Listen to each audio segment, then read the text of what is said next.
जय हिंद दोस्तों। आज के क्लास में आप सभी का स्वागत है। जैसा कि हम लोग मेडिवल हिस्ट्री पढ़ रहे थे और मेडिवल हिस्ट्री में हम लोग क्या स्टार्ट किए थे? मुगल वंश, मुगल साम्राज्य हम लोग स्टार्ट किए थे। तो मुगल साम्राज्य को मैंने बताया था कि हम लोग किस तरीके से उसको पढ़ेंगे। मेरा अप्रोच कुछ अलग रहेगा पढ़ने का। मुगल साम्राज्य को पढ़ने का मेरा अप्रोच कुछ अलग रहेगा। जैसे जैसे कितने भी बहुत लोग ऐसे हैं जैसे पढ़ाते क्या है कि जैसे करते हैं कि जैसे मुगल वंश के जैसे संस्थापक बाबर, अब बाबर को उठाए तो उनके पूरी हिस्ट्री पढ़ डाले, फिर हुमायूं उठाए पूरा पढ़ डाले, फिर अकबर उठाए पूरा पढ़ डाले, फिर जहांगीर, शाहजहां, ऐसे पूरा उठा के एक एक उठा उठा के पढ़े। लेकिन हमने बताया था कि ऐसे नहीं। मैंने बताया था आपको, पहले ही लेक्चर में मैंने बताया था कि हम लोग क्या करेंगे कि जैसे काल उठाए तो अब काल के रिस्पेक्ट में सारी मुगल बादशाहों को देख लेंगे, सारे मुगल बादशाहों को। फिर स्थापत्य उठाएंगे तो उनका भी सारों का देख लेंगे। क्यों? क्योंकि अगर किसी एक मुगल बादशाह का आप काल पढ़ेंगे, फिर दूसरे का काल पढ़ेंगे, फिर तीसरे का काल पढ़ेंगे, जब एक एक क्रम से पढ़ेंगे ना, तो जो एक कनेक्शन होता है, जो कनेक्टिविटी होती है, वो बहुत अच्छी होगी। आप उसको लिंक कर पाएंगे कि हाँ बाबर, फिर हुमायूं का, फिर अकबर का, फिर ऐसे आप एक लिंक। इस कारण से मैं एक के रिस्पेक्ट में सारे मुगल बादशाह, जैसे टाइम, तो टाइम सभी का पढ़ लेंगे एक साथ, स्थापत तो सभी का, लिटरेचर तो सभी का, पॉलिटिकल हिस्ट्री केवल ऐसी है कि इनका अलग अलग पढ़ेंगे। तो हम लोग इस क्रम में हम लोग दो दो तीन लेक्चर लगभग लिख चुके हैं। जैसे एक पहला लेक्चर हम लोग लिए थे टाइम पीरियड से संबंधित, ठीक। फिर टाइम पीरियड के बाद कब्रों से संबंधित चर्चा हम लोग किए। फिर इसके बाद हम लोग पॉलिटिकल हिस्ट्री स्टार्ट किए थे और उसमें हम लोग क्या पढ़े थे? सबसे पहले बाबर के बारे में। तो बाबर की पॉलिटिकल हिस्ट्री हम लोग पढ़ चुके हैं, ठीक है। आज हम किसके बारे में पढ़ेंगे? बाबर के बाद कौन सा शासक आएगा? हुमायूं। हुमायूं के बारे में पढ़ेंगे। तो बाबर के बारे में मैंने बताया था कि बाबर का पुत्र कौन था? हुमायूं था। आप जान ही रहे हैं। और हुमायूं जो है उसके तीन भाई और थे, माने बाबर के कुल चार पुत्र थे और हुमायूं को लेकर चार पुत्र थे, ठीक। तो बाबर, मैंने बताया था कि बाबर के कुल टोटल कितने युद्ध थे? चार। PKCG, पानीपत, खानवा, चंदेरी और घाघरा। तो बाबर पूरी लाइफ युद्ध लड़ता रहा। युद्ध लड़ते लड़ते 30 में चला गया।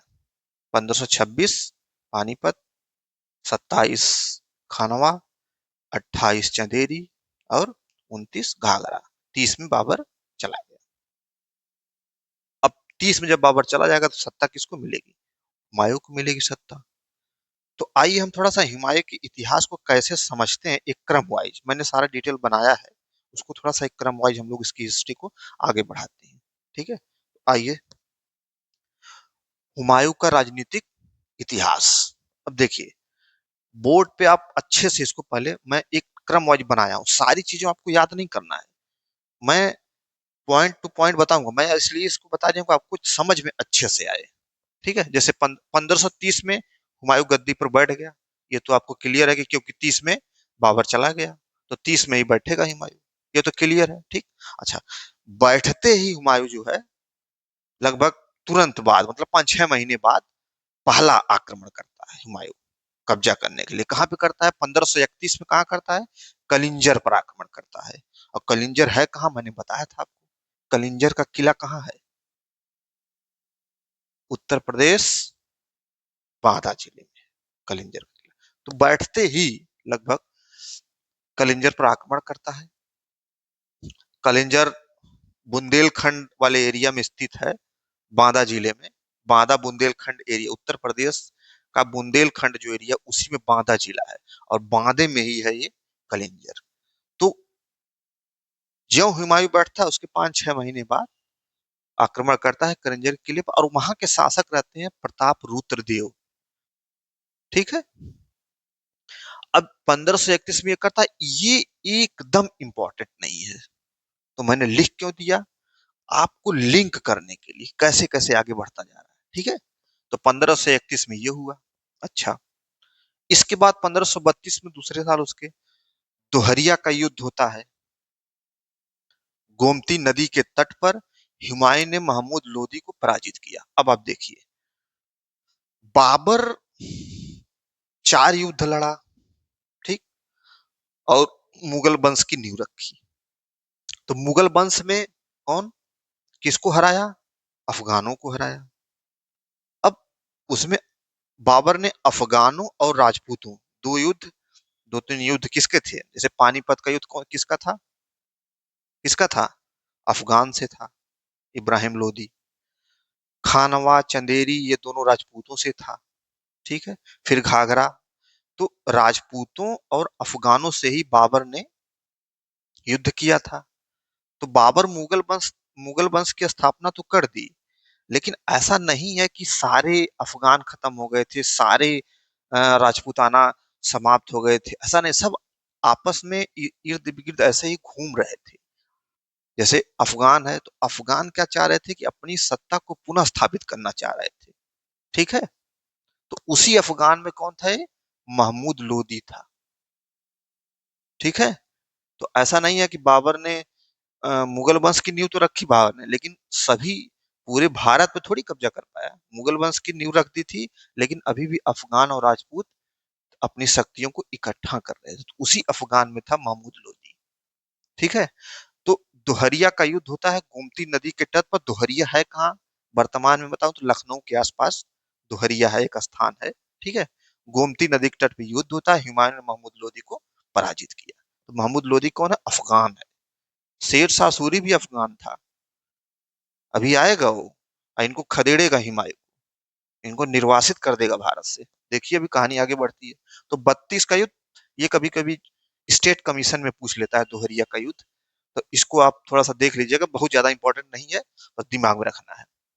अच्छा, अब 1532 में ही शेर खां उर्फ शेर शाह सूरी की शक्ति को कुचलने के लिए हुमायूं ने चुनार का घेरा डाला, फिर समझौता करके बिना कुचले निकल दिया भारी भूल। ये मैंने लिखा है 1532 में, शेर खां उर्फ शेर शाह सूरी। तो 1532 में हुआ क्या कि हुमायूं ने चुनार पे आक्रमण कर दिया, चुनार के किलों को घेर लिया, ठीक है। और वहां पे कौन था? शेर शाह सूरी था। तो शेर शाह सूरी की शक्ति को कुचलने के लिए हुमायूं ने चुनार के किलों को घेर लिया।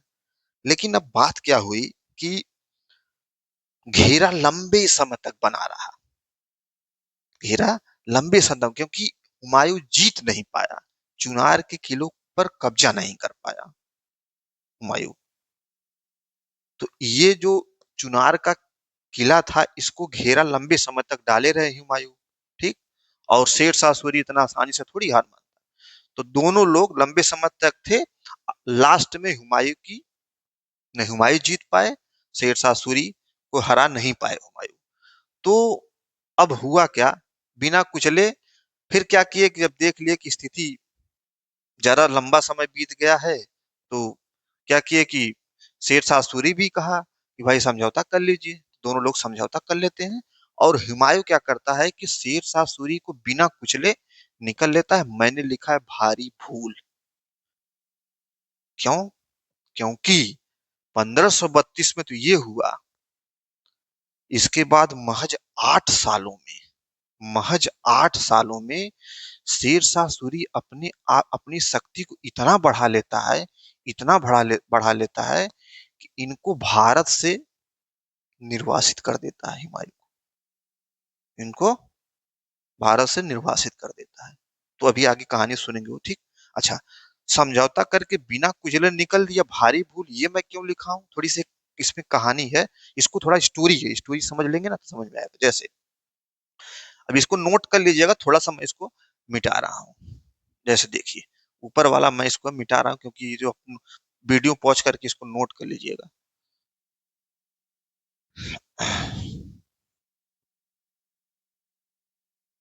देखिए, समझिए इसको अच्छे से। ये है इंडिया का मैप, ठीक। और इधर कहीं हुमायूं गया था, कहाँ पे? शेरशाह सूरी और हुमायूं, इन दोनों के बीच कहाँ कहाँ पे कौन सा किला था? कौन सा मैंने बताया अभी? चुनार। चुनार पे ये घेरा डाले हुए थे। फिर इन दोनों लोगों ने क्या किया, समझौता कर लिया, और हुमायूं वहां से शेरशाह सूरी को बिना कुचले निकल लिया। ठीक। क्यों निकला? उसका कई कारण थे। एक कारण तो यह था कि कई महीने तक घेरा डाले, तो दूसरा कारण क्या था कि यहीं पे था, यहीं पे था बहादुर शाह। यहीं पे था बहादुर शाह। ठीक। अब यहाँ पे बहादुर शाह था, तो ये क्या किया कि जब हुमायूं चुनार के किले को घेरे हुए थे, तो इधर बहादुर शाह ने क्या किया कि यहीं बगल में मालवा है, मालवा पे कब्जा कर लिया। फिर यहीं राजपुताना है, राजपुताना पे कब्जा, राजपुताना पे क्या किया कि राजपूतों को संधि के लिए विवश कर दिया। कई बार राजपूतों पे आक्रमण किया। कौन? बहादुर शाह। यहाँ पे था गुजरात में, कौन था? बहादुर शाह। ये गुजरात है। ठीक। गुजरात, यहाँ पे था बहादुर शाह। तो जब हुमायूं गए थे यहाँ पे शेरशाह सूरी को कुचलने के लिए, चुनार के किले को घेरे हुए थे, तो इधर ये मौका पाया बहादुर शाह, तो क्या किया कि यही मालवा पे कब्जा कर लिया। मालवा पे कब्जा कर लिया। इधर राजपुताना था, तो राजपुताना में क्या किया कि राजपूतों को पर कई बार आक्रमण किया और संधि के लिए विवश कर दिया। अब बहादुर शाह इधर कब्जा करते करते ये भी अपनी शक्ति मजबूत कर रहा था। तो बाद में हुमायूं को पता चला कि ये बहादुर शाह बढ़ता चला जा रहा है। तो बहादुर शाह की ये भी एक मजबूरी थी कि इधर हुमायूं की ये भी एक मजबूरी थी कि बहादुर शाह इधर बढ़ता जा रहा है, अब मैं इधर अभी चुनार के किले इसको जीत भी नहीं पा रहा हूँ, यहीं पे फंसा हुआ हूँ। तो ये भी एक मजबूरी थी, इसलिए हुमायूं ने क्या किया, शेर शाह सूरी से क्या किया, एक तरह से समझौता कर लिया कि ठीक है कोई बात नहीं। तो फिर अगला आक्रमण हुमायूं का कहाँ होगा? अगला संघर्ष क्या होगा? बहादुर शाह से होगा। ठीक है। तो अब जो है हुमायूं लौट के आते हैं बहादुर शाह। बहादुर शाह को फिर यहाँ पे, फिर यहीं पे मैंने लिखा है कि बहादुर शाह से संघर्ष चलता है 1535 और 36 में। बहादुर शाह से यहाँ पे संघर्ष होता है। ठीक। बहादुर शाह से, और बहादुर शाह को ये पराजित कर देते हैं। पराजित करके ये मालवा, ये सब एरिया जो है इसको जीत लेते हैं। जीतने के बाद क्या करते हैं कि अपने जो इनके सूबेदार थे उन सूबेदारों को देकर और तुरंत वापस चले जाते हैं हुमायूं। जो ये एरिया गुजरात है, मालवा, ये वाले एरिया जो है बहादुर शाह को हराए और हुमायूं जीतते हैं, इस एरिया में अपने सूबेदारों को हुमायूं लगा देता है, लेकिन उसको संगठित नहीं करता है, ऐसे ही छोड़ के उनको सूबेदारों को दे के चला जाता है। ठीक। और जैसे ही हुमायूं जाते हैं, वैसे बहादुर शाह तो खदेड़ दिए थे, तो बहादुर शाह यहाँ से भाग के कहाँ जाते हैं? यहाँ। यहाँ कौन था? यहाँ थे पुर्तगाली। 1498 पुर्तगाली आ गए थे, और यही यहीं पे 1510 में एक युद्ध होता था, बीजापुर के आदिल शाही सुल्तान को पुर्तगाली हराते हैं, और यहाँ पे पुर्तगाली इस गोवा पे कब्जा कर लेते हैं पुर्तगाली। तो यहाँ थे पुर्तगाली। 1510 में एक युद्ध होता है बीजापुर के आदिल शाही सुल्तान से और पुर्तगालियों से। तो पुर्तगाली जो है बीजापुर के आदिल आदिल शाही सुल्तान को हराते हैं और इस एरिया पे कब्जा कर लेते हैं। 1510 में कब्जा कर लिए थे, यानी कि यहाँ पे पुर्तगाली पहले से मौजूद थे। और ये मैटर कब चला? 1535 में, यानी कि उसके बाद। तो जब बहादुर शाह को ये हुमायूं वहां से खदेड़ता है, तो बहादुर शाह भाग के आता है पुर्तगालियों के पास। ठीक। और हुमायूं यहाँ पे अपने सूबेदारों को देकर चला जाता है, साम्राज्य को संगठित करता नहीं है, चला जाता है। और बहादुर शाह आता है, पुर्तगालियों का सहयोग लेता है, और पुनः यहाँ आक्रमण करके पुनः कब्जा कर लेता है। इस एरिया पे पुनः कब्जा कर लेता है पुर्तगालियों के सहयोग से। ठीक। अब अब यहाँ पे पुनः बहादुर शाह आ गया, कब्जा कर लिया। तो इसी बात पे एक लेन पुल, ब्रिटिश प्राचीविद हैं, ब्रिटिश ब्रिटिश एक तरह से इतिहासकार कह लीजिए, पुरातत्वविद हैं, लेन पुल ने कहा है कि मालवा व गुजरात एकदम पके हुए फल की तरह हुमायूं को मिले थे। देखिए, मालवा और गुजरात हुमायूं जीता था, जीत के तुरंत वापस चला गया, साम्राज्य को यहाँ संगठित किया नहीं, केवल सूबेदारों को दे दिया, चला गया। इधर बहादुर शाह भाग के पुर्तगालियों के पास आया, पुर्तगालियों के सहयोग से पुनः कब्जा कर लिया। तो इसी चीज को लेकर लेनपुल ने कहा कि मालवा और गुजरात एकदम पके हुए फल की तरह हुमायूं को मिले थे और उसी तरह निकल भी गए।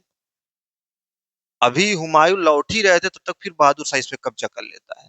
तो वही है कि पके फल मिले फिर तुरंत फल, और क्या हुआ, निकल भी गए। इसीलिए लेनपुल ने ये बड़ा अच्छा स्टेटमेंट इनका है लेनपुल का, ठीक। अब देखिए, अब 1536 में तो ये स्थिति होती है कि यहाँ पे पुनः बहादुर शाह कब्जा कर लेता है और हुमायूं उधर रहते हैं, ठीक। अब आता है 1537 और 37 से 40। 37 से 40 क्या स्थिति होती है? 36 तक तो ये स्थिति थी। अब 37 से 40 शेरशाह से संघर्ष होता है, क्योंकि तब तक शेरशाह क्या करता है कि अपनी शक्ति को और मजबूत कर लेता है। यहाँ पे मैंने लिखा था ना भारी भूल, वहां छोड़ के भाग गए थे, तब तक शेरशाह क्या करता, अपनी शक्ति को और मजबूत कर लेता है। और फिर शेरशाह से संघर्ष चालू होता है। तो उसी में दो युद्ध होते हैं, चौसा का युद्ध और कन्नौज का युद्ध। चौसा का युद्ध 1539, कन्नौज या बिलग्राम का युद्ध 1540। दो युद्ध होते हैं।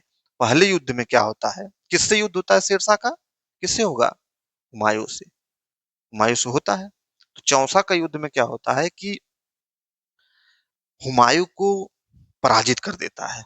कौन, शेरशाह। शेरशाह हुमायूं को पराजित कर देता है और शेरशाह अपने घोड़े पे बैठे हुए नदी में कूद जाते हैं, भाग जाते हैं और नदी में कूद जाते हैं। अब बहुत उनको ये लगा कि मैं कूद जाऊंगा तो निकल भी जाऊंगा, लेकिन क्या होता है कि डूबने लगते हैं। और जब डूबने लगते हैं तो उत्साहित होकर कूदते हैं तो चलो निकल जाऊंगा मैं कूद के, लेकिन नहीं, डूबने लगते हैं तो वहीं पे एक भिश्ती भिश्ती रहता है, या जिसको कह लीजिए नाविक कह लीजिए, नाविक रहता है, ठीक। वही क्या करता है कि इनको बचाता है, किसको, हुमायूं को, इनको बचाता है। और फिर इसके बाद बाद में जब ये हुमायूं पुनः सत्ता में वापस आते हैं तो इस भिश्ती को क्या करते हैं कि कुछ एक दिन के लिए इनको भिश्ती को राजा बना देते हैं, बादशाह बना देते हैं। और इसके नाम से चमड़ी के सिक्के भी चलवाते हैं। एक दिन के लिए बादशाह बन जाता हो, भिश्ती कह लीजिए या मल्लाह कह लीजिए या नाविक कह लीजिए, इनकी जान बचाता है, ठीक।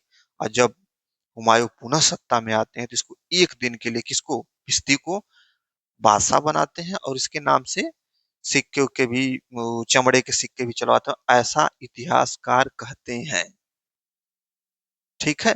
अब देखिए, तो अभी भी हुमायूं तो भाग गया, चौसा के युद्ध में भगा, लेकिन अभी थोड़ी बहुत शक्ति इसकी बची थी।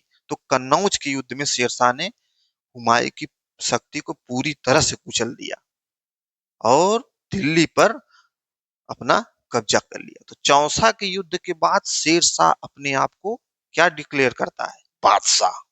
अपने आप को बादशाह डिक्लेयर करता है, दिल्ली का, भारत का बादशाह, शेरशाह, ठीक। 1539 और 40 में तो क्या होता है कि दो युद्धों से हुमायूं ने, शेरशाह ने हुमायूं से सत्ता छीन ली। यानी कि अफगानों ने हुमायूं से सत्ता छीन ली या अफगानों ने मुगलों से सत्ता छीनी, और फिर बाद में दो युद्धों से मुगल अफगानों से सत्ता छीन लेते हैं। वो कौन सा युद्ध था, मच्छीवाड़ा और सरहिंद का युद्ध। यही हुमायूं जब 1555 में लौटता है तो, ठीक। तो शेरशाह से संघर्ष होता है, चौसा का युद्ध होता है, उसमें हुमायूं भाग जाते हैं, अपने घोड़े को लेकर नदी में कूद जाते हैं, ठीक। शेरशाह युद्ध को जीत लेता है, ठीक। और इसके बाद शेरशाह अपने आप को भारत का शहंशाह घोषित करता है। बाद में थोड़ी बहुत शक्ति बचती थी, पूरी तरह से कन्नौज के युद्ध में शेरशाह हुमायूं को पूरी तरह से पराजित कर देता है और दिल्ली की गद्दी पर पूरी तरह से सूर वंश स्थापित कर देता है, ठीक है। अब देखिए, अब 37 से 40 में तो ये बैठ गया। इनको करता क्या है कि इनको, हुमायूं को निर्वासित कर देता है। तो ये 40 से 55 तक हुमायूं क्या होंगे, भारत छोड़कर भाग जाएंगे बाहर, क्योंकि ये शेरशाह इनको छोड़ता नहीं है। शेरशाह अपने सैनिकों को और खुद हुमायूं को ढूंढता है कि गया कहाँ। इसलिए हुमायूं क्या करते हैं, भारत छोड़कर ही भाग जाते हैं, भारत से निर्वासित हो जाते हैं। तो 40 से 55 तक हुमायूं क्या रहते हैं, भारत से बाहर रहते हैं, भारत से निर्वासित हो जाते हैं। ठीक है। अब देखिए 40 से 55 तक हुमायूं क्या हो गए, भारत से बाहर चले गए। अब भारत से जब बाहर जाते हैं ये, तो अब इनको, अच्छा इनके तीन भाई थे, हुमायूं के तीन भाई थे। अच्छा 40 से 55 के बीच जब ये भारत से बाहर रहते हैं तो कई घटनाएं घटती हैं, कई घटनाएं, हुमायूं के साथ कई घटनाएं घटती हैं।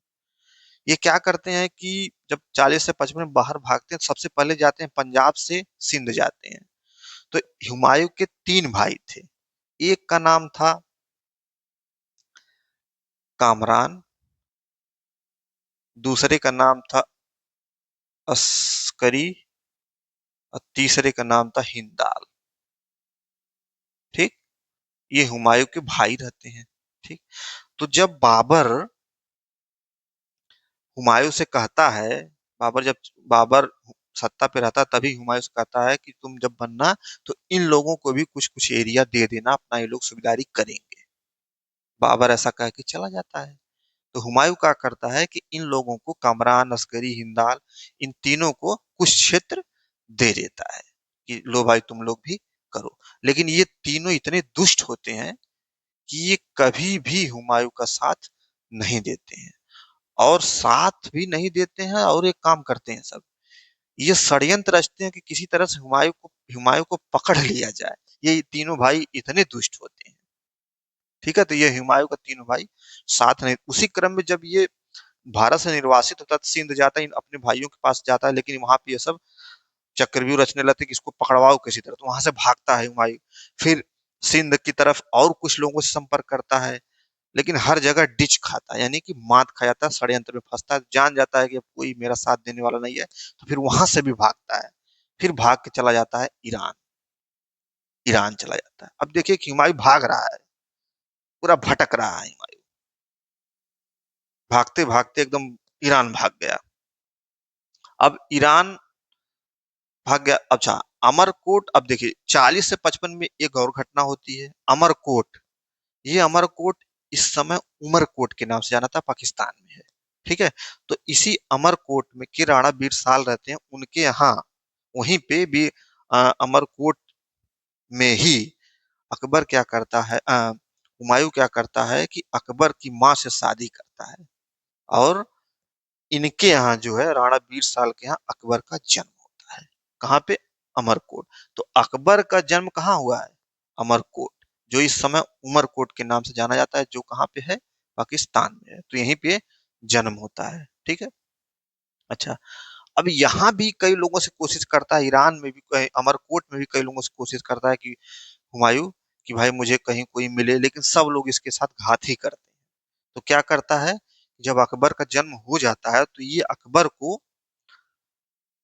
अकबर की दो धाय माँ थी, धाय माँ मतलब पालन पोषण करने वाली, बच्चे को दूध पिलाने वाली धाय माँ जिसको कहा जाता है।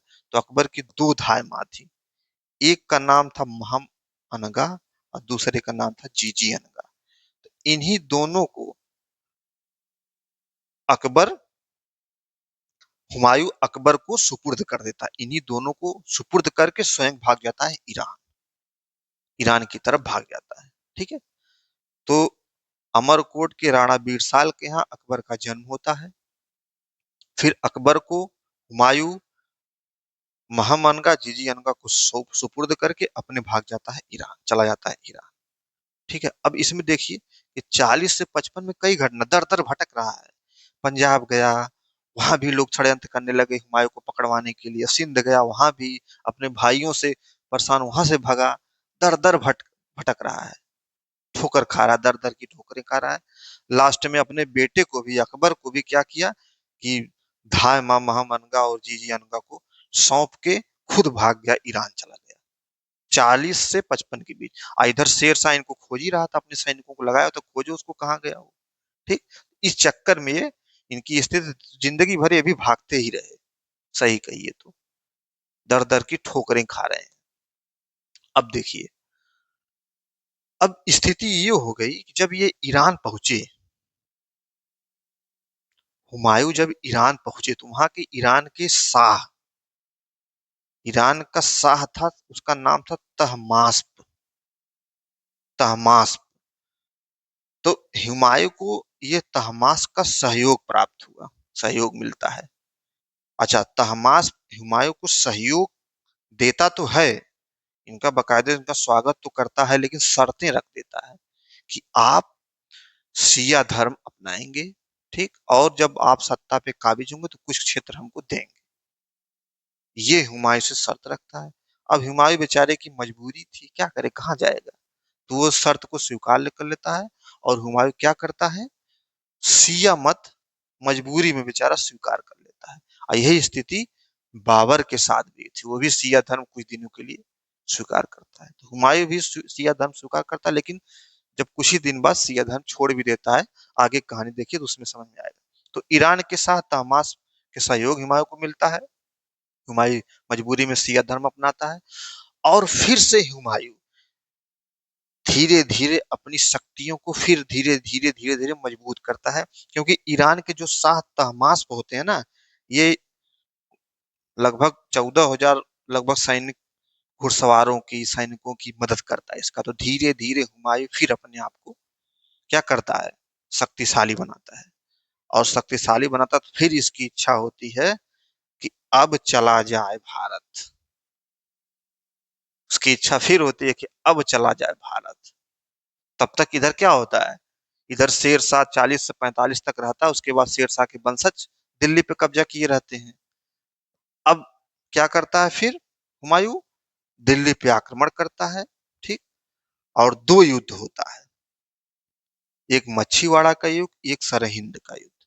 और दोनों युद्ध अफगानों के विरुद्ध होता है, शेर शाह के वंशजों से होता है।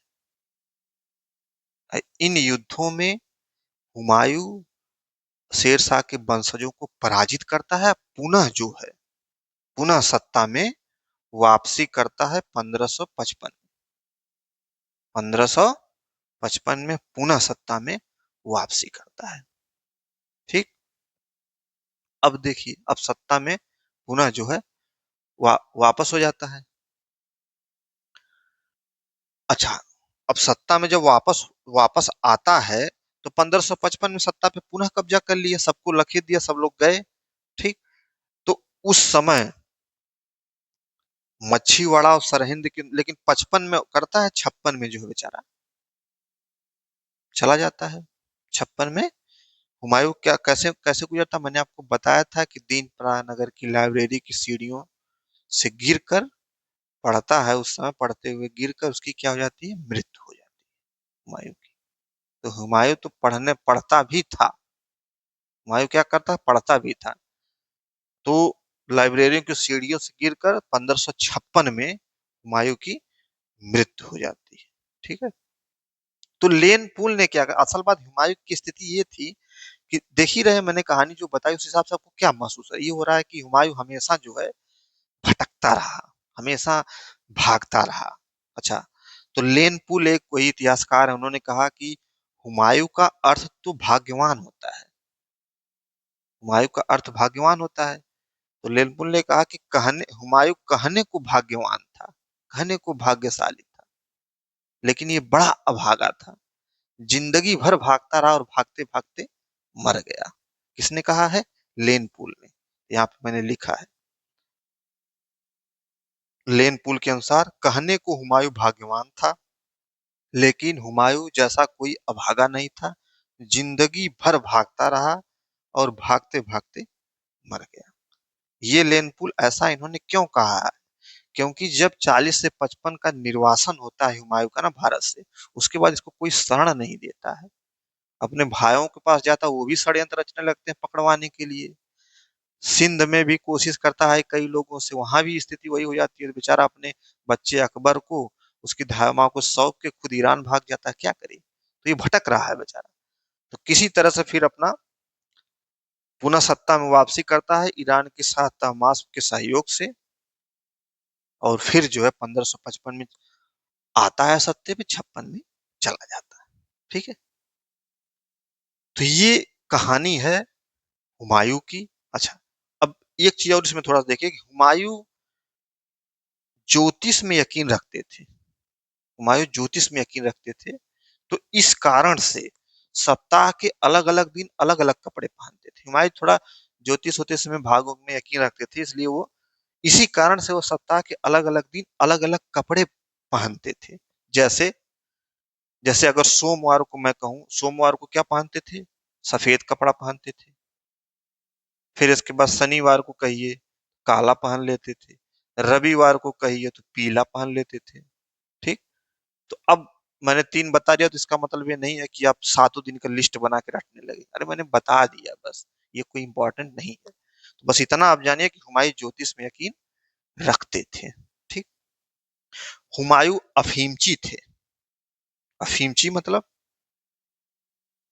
अफीम के शौकीन थे, अफीम पीते थे। ठीक है, अफीम के आदी थे हुमायूं। अच्छा। अच्छा, हुमायूं के पतन का मुख्य कारण क्या था? इस बात को लेकर कई इतिहासकार कई कई बातें किए हैं। हुमायूं का पतन ऐसे हो गया, हुमायूं का पतन ऐसे हो गया। लेकिन एक मुख्य कारण है। क्या है मुख्य कारण? देखिए, हुमायूं की चारित्रिक दुर्बलता, ये है मुख्य कारण पतन का। हुमायूं की चारित्रिक दुर्बलता, इसका क्या मतलब है? आप जब इतिहास की किताबें पढ़ेंगे ना, तो निष्कर्ष यही निकलेगा कि हुमायूं की चारित्रिक दुर्बलता के कारण हुमायूं का पतन हो गया। कहने के लिए तो इतिहासकार बहुत, इतिहास में बहुत चीजें कहा जाती है, लेकिन मुख्य कारण यही है। चारित्रिक दुर्बलता का अर्थ है कि हुमायूं किसी एक चीज पर टिका नहीं रहता था। एक चीज शुरू किया, फिर उसको छोड़कर दूसरी चीज पकड़ लिया। चंचल टाइप का था कि एक पकड़ा दूसरा, एक पकड़ा छोड़ दिया, दूसरा पकड़, दूसरा पकड़ा तीसरा। एक जगह टिकता नहीं था, चंचल टाइप, जैसे आप नहीं टिकते हैं। आपने टाइम टेबल बनाया होगा, फिर टाइम टेबल को फॉलो नहीं कर पाएंगे, तो फिर दूसरा टाइम टेबल आप बना लिए होंगे, फिर तीसरा बना लिए होंगे। ऐसे आप योजना मंत्री बन के चल रहे होंगे। इस तरह से चलेंगे तो कभी नहीं निकलेगा एग्जाम आपका, 100% नहीं निकलेगा। हुमायूं की तरह करेंगे तो हुमायूं हुमायूं न बनिए। हुमायूं की चारित्रिक दुर्बलता चंचल स्वभाव के न बनिए, कि आज मैंने कुछ और लक्ष्य डिसाइड किया, कल कुछ और कर दिया, परसों कुछ और। ऐसे कभी सफल नहीं हो सकते आप। ठीक है। तो हुमायूं की जो पतन का मुख्य कारण था, उसकी चारित्रिक दुर्बलता थी, चंचलपन था उसका। और कुछ इतिहासकार ये भी कहते हैं कि अफगानों की शक्ति को ठीक से हुमायूं समझ नहीं पाया, उसकी शक्तियों को आकलन नहीं कर पाया अफगानों की। तो कहने के लिए तो ठीक है कि नहीं क्योंकि उसने शेरशाह को छोड़ दिया था, उसकी भारी भूल थी। वहीं पे अगर उसको कुचल दिया होता, चुनार के किले पे ही अगर कुचल दिया होता, तो फिर ये स्थिति नहीं होती। तो अफगानों की शक्तियों को हुमायूं सही से समझ नहीं पाया, ये भी कहा जाता है। लेकिन ये मुख्य कारण नहीं है, इसको आप मुख्य कारण मत लीजिएगा, ये मैंने सेकंड लिख दिया है, लेकिन ये मुख्य कारण नहीं है। आप जब इतिहास पढ़ेंगे, इतिहास की किताबें, तो उससे यही निष्कर्ष निकलता है कि हुमायूं की चारित्रिक दुर्बलता के कारण, बड़ा चंचल स्वभाव का था, इसलिए हुमायूं का पतन हो गया। ठीक है। तो हुमायूं में इतना ही है। अच्छा, इसमें एक चीज मैंने थोड़ा सा छोड़ दिया था। जब जब ये बहादुर शाह से यहाँ पे संघर्ष हो रहा था ना, तो ये बहादुर शाह जब सबको हराया, तो फिर अपना मालवा में वो बाकायदे तोप खाना वाना बनाने लगा। इसको एक तोपची भी मिल गया, ये तमाम चीजें करने लगा। तो इस कारण से भी बहादुर शाह से संघर्ष चला कुछ दिन तक, ये भी मैंने आपको बताया। ठीक है। तो ये है हुमायूं। अब हुमायूं का राजनीतिक इतिहास यही है, इससे ज्यादा पढ़ने की जरूरत नहीं है आपको। क्या मैंने बताया, एक बार थोड़ा सा उसको मैं 5 मिनट में इसको कंक्लूड कर देता हूँ। मेन कारण क्या है कि हुमायूं 1530 में आता है। ठीक। 31 में युद्ध करता है, बहुत इंपॉर्टेंट नहीं है। 32 में करता है, वो भी बहुत इंपॉर्टेंट नहीं है। लेकिन 32 में ही शेर शाह शेर शाह को चुनार के किले में घेर लेता है। ठीक।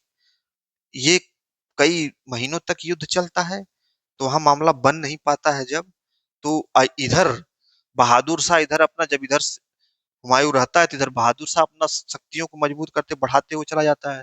तो बाद में इसको जब हुमायूं को पता चलता है कि यहाँ बहादुर शाह की शक्ति है, बहादुर शाह अपना क्षेत्र विस्तार कर रहा है, इसकी बेचारे की हुमायूं की मजबूरी बन जाती है कि शेर शाह से क्या करें, समझौता कर लें। तो यहाँ समझौता करके शेर शाह को बिना कुचले वहां से निकल लेता है, फिर आगे आता है बहादुर शाह से लड़ता है, यहाँ इनसे संघर्ष करता है, इनको लखेत देता है यहाँ से, तो ये भाग के पुर्तगालियों के पास चले जाते हैं। और हुमायूं जो ये क्षेत्र कब्जा किया था इसको अपने सूबेदारों को देकर ज्यों ही वापस लौट रहा था, तब तक फिर बहादुर शाह जो है पुर्तगालियों से मिलकर फिर इस पे कब्जा कर लेता है। तो उसी पे ये लेन पुल कहते हैं कि मालवा और गुजरात पके हुए फल की तरह हुमायूं को मिले थे और उसी तरह उसके हाथ से निकल गए। ठीक। तो अब जब निकल गए तो फिर आगे इधर शेर शाह अपनी शक्तियों को धीरे धीरे मजबूत करते करते करते फिर आक्रमण करता है। तो 37 से 40 में शेर शाह से संघर्ष होता है, किसका, हुमायूं का। उसी शेर शाह संघर्ष में चौसा का युद्ध होता है और कन्नौज का युद्ध होता है। तो चौसा के युद्ध में शेर शाह हुमायूं को पराजित कर देता है। हुमायूं अपने घोड़े पे बैठकर नदी में कूद जाते हैं, भाग जाते हैं, लेकिन बेचारे उस साहस में तो कूद जाते हैं लेकिन डूबने लगते हैं। तो उसी में एक भिस्ती रहता है, या नाविक कह लीजिए, या जो भी कह लीजिए, चाहे नाविक चाहे भिस्ती चाहे मल्लाह कह लीजिए, ये उसको बचाता है। ठीक। बाद में जब हुमायूं पूरा सत्ता पे आता है तो इसको एक दिन के लिए बादशाह बना देता है, भिस्ती को बादशाह बना देता है, उसके नाम से चमड़े के सिक्के चलवाता है। ये कहानी इतिहासकार कहते हैं। ठीक। अब देखिए, अब इधर बेचारे भाग गए कन्नौज। कन्नौज में जो थोड़ा बहुत इनकी शक्ति बची रहती है हुमायूं को, उसको भी कुचल डालता है। अब जो है हुमायूं को भारत से निष्कासित कर दिया जाता है, निर्वासित कर दिया जाता है 40 से 55 तक, 15 साल तक। ठीक। अब बेचारे पंजाब भागते हैं, फिर कई लोगों से शरण मांगते हैं, इनको शरण मिलती नहीं, भटकते हैं, दर दर की ठोकरें खाते हैं। फिर धीरे धीरे वहां पे जाते हैं अमरकोट में, वहां पे शादी उदी करके अकबर का जन्म वहां पे होता है अमरकोट में। फिर अकबर को धाय माँ को सौंप देते हैं, अपन सब सौंप करके ईरान चले जाते हैं। और ईरान में अपना वहां उससे मिलते हैं, तहमास में मिलते हैं। फिर वो वहां पे तहमास में से एग्रीमेंट कराता है कि भाई आपको मैं सहयोग तभी करूंगा जब आप सिया धर्म अपनाएंगे। तो बेचारा मजबूरी में सिया धर्म अपनाता है। फिर इसके बाद सिया धर्म आके फिर अपनी शक्तियों को मजबूत करता है। अच्छा, सिया धर्म जैसे ईरान में मुख्यतः सिया वाले हैं, मुख्यतः सिया है, सुन्नी कम है। पाकिस्तान में क्या है, पाकिस्तान में मुख्यतः क्या है, पाकिस्तान में सिया है, सुन्नी भी है लेकिन मुख्यतः सिया है।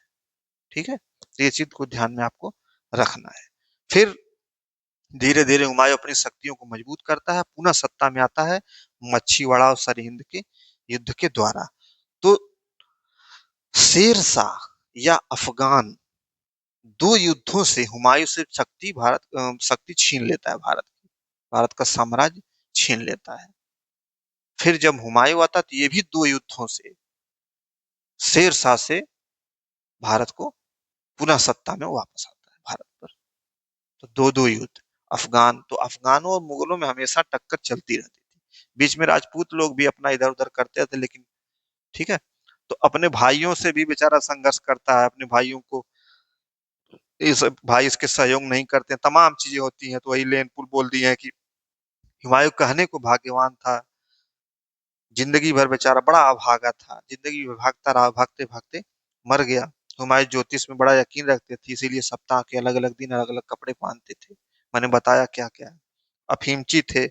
अब पतन का मुख्य कारण था इनकी चारित्रिक दुर्बलता। चारित्रिक दुर्बलता में बड़ा चंचल था, किसी एक चीज पर नहीं टिकता था। आज ये पकड़ा कल दूसरा, इसको छोड़ा तीसरा, ऐसे करके अफीमची था भाई। जब अफीम पिएगा तो यही होगा। ठीक है, तो इसलिए आप नशा निषेध रहिए। ठीक है। और एक और है कि अफगानों की शक्ति को हुमायूं ठीक से समझ नहीं पाया। आप समझ नहीं पाया क्या किया, लेकिन मुख्य कारण तो यही है, किसी एक चीज पर टिकता नहीं था। तो ये हो गया हुमायूं का राजनीतिक इतिहास, और ऐसे ही आपको दिमाग में रखना है। अब देखिए, अब हुमायूं 1556 में क्या होता है, चले जाते हैं। 1556 में हुमायूं की लाइब्रेरी की सीढ़ियों से गिरकर क्या होता है, मृत्यु हो जाती है। जब मृत्यु हो जाती है तो कौन आता है, आगे कौन आने वाला है, शहंशाह। शहंशाहों के शहंशाह अकबर पधार रहे हैं। तो अब अगला नंबर किसका है? अकबर का। लेकिन मैं अकबर को नहीं बताऊंगा। क्यों? क्योंकि शेरशाह सूरी की कहानी अभी बाकी है। तो शेरशाह सूरी का अगले लेक्चर में हम लोग शेरशाह सूरी को उठा के पूरा शेर सूरी का सारा इतिहास पढ़ लेंगे।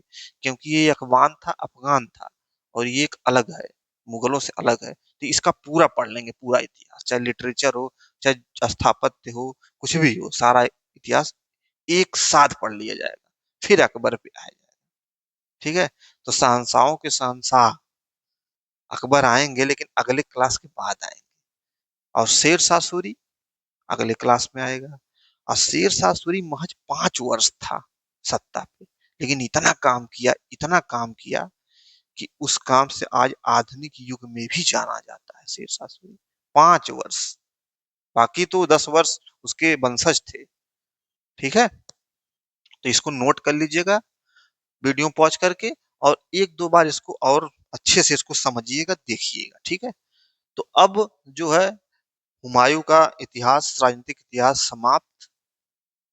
अगले टॉपिक में हम लोग क्या पढ़ेंगे? शेरशाह सूरी के बारे में पढ़ेंगे। ठीक है? तो हालांकि पॉलिटिकल हिस्ट्री जो होती है ना, ये लड़ाई झगड़ा मारपीट यही मुख्य है इसका। ये इम्पोर्टेंट नहीं है, लेकिन मैं बताने के लिए आपको बता रहा हूँ कि आपकी जो अंदर की एक क्षुद्र एक इच्छा होती है ना कि ये मैं जानूं, तो वो तो मैं आपको बताऊंगा ही बताऊंगा। लेकिन पॉलिटिकल हिस्ट्री पे थोड़ा कम फोकस करिए। जैसे मैंने आपको बताया, जैसे युद्धों में कहाँ फोकस किया जाता है? जिस युद्ध का इतिहास पे बड़ा प्रभाव पड़ा हो, कोई बड़ा, जैसे चौसा का युद्ध। चौसा का युद्ध इंपॉर्टेंट है, क्योंकि मुगलों को खदेड़ दिया गया, सत्ता से हटा के कौन आ गए? अफगान आ गए। तो वो इंपॉर्टेंट है। ठीक है? चौसा का युद्ध। तो उसको याद करने के लिए मैंने एक ट्रिक भी बताया था, चौसा कन्नौज चौका मच्छर, चौसा कन्नौज मच्छीवाड़ा और सरहिंद। तो दो युद्धों से अफगान मुगलों को भगाते हैं, और फिर दो युद्धों से मुगल अफगान को भगाते हैं, चौका मच्छर जो कि नाम। तो युद्धों और ये सब चीजें बहुत इंपॉर्टेंट नहीं होती हैं। वही इंपॉर्टेंट होती है जिसका इतिहास पे बहुत बड़ा प्रभाव पड़ता है। अब आप वही, आपको तो जो आनंद आता है वो आपको युद्धों में ही आता होगा ज्यादातर। क्यों? क्योंकि युद्ध में कैसे मुंडी कटी, कैसे हुमायूं, कैसे क्या, ये सारी चीजें आपके दिमाग में आती होंगी, तो उस पर ध्यान न दीजिए। जैसे स्थापत्य हो गया, आगे मैं शेरशाह के बारे में जब बताऊंगा, तो उसमें शेरशाह का स्थापत्य, शेरशाह ने क्या क्या बनवाया, बड़ा इंपॉर्टेंट है। फिर उसका लिटरेचर, कौन क्या लिटरेचर, वो बड़ा इंपॉर्टेंट है। उसने क्या सुधार किए, सैन्य सुधार, भूमि सुधार, ये सब इंपॉर्टेंट होता है। फालतू की चीजें पढ़ने से कोई भी एग्जाम क्वालिफाई नहीं होता है। ठीक है? तो आगे के लेक्चर में हम लोग शेरशाह सूरी पढ़ेंगे। ठीक है? तब तक के लिए आप मस्त रहिए, व्यस्त रहिए। Thank you.